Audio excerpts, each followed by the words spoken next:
You might tuck your toes under at this point, lift your thighs. The knees are still down, and always keep the knees down, or you can lift the knees coming in forearm plank. Gaze forward between your hands. And then with control, we're going to reverse. We're going to lower the knees, the thighs, up the toes, lower the hips, come back to Sphinx.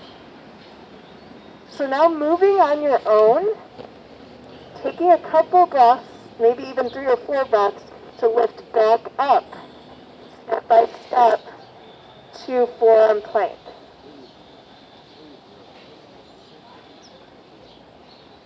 And then when you come up, you could hold for a breath or 2, and when you're ready, then lower back down. Okay.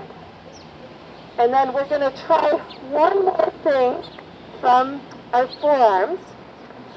Keeping the forearms down, we're going to lift up onto our knees, so you're in like a table pose with your forearms down. And then we're going to try dolphin pose, which is down dog with our forearms down. So tuck your toes under, up, behind you, breathing into your shoulders. If you notice your elbows are widening, bring them in a little bit so they're under your shoulders. Good, that'll give you more strength, like a more stable base of support. And then when you're ready, slowly bringing your knees down. Let's take child's pose again here if that feels good, or maybe just lay on your belly or come to seated. Taking a couple breaths here. Good job, everyone.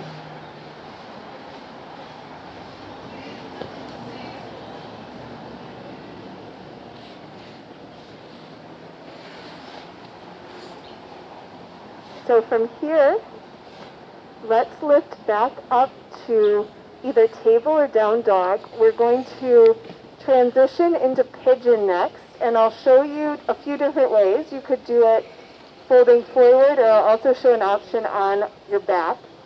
So if you're in down dog, you might lift your right leg, and then you would bend your right knee and bring it behind your right wrist. So if that doesn't work for you, you could do it from table. Just bring your right knee behind your right wrist. And then you're going to scoot your left leg long, and your right foot, you can adjust where it is. So the further you bring it forward, the more intense it'll be, or you can kind of tuck it into your body more. And then try to keep both your hips even, and then when you're ready, folding forward. Now, if this doesn't work for your body, you could try a pigeon on your back. Like crossing your right ankle over your left. So that's the version that I typically do on my right side because I have an SI injury. So knowing that that's always available, or you can come out at any time. So if it feels comfortable to fold forward, you can, or you can stay more upright. And take a few breaths here. We'll hold this pose for a little bit because our hips can hold a lot of tension. So we'll take some time to release it. But if it starts to get too intense, if it feels like it's hurting, you can come out early, or try the version on your back. So the version on the back is a little less intense on the knees and the hips. So maybe 2 or 3 more breaths here.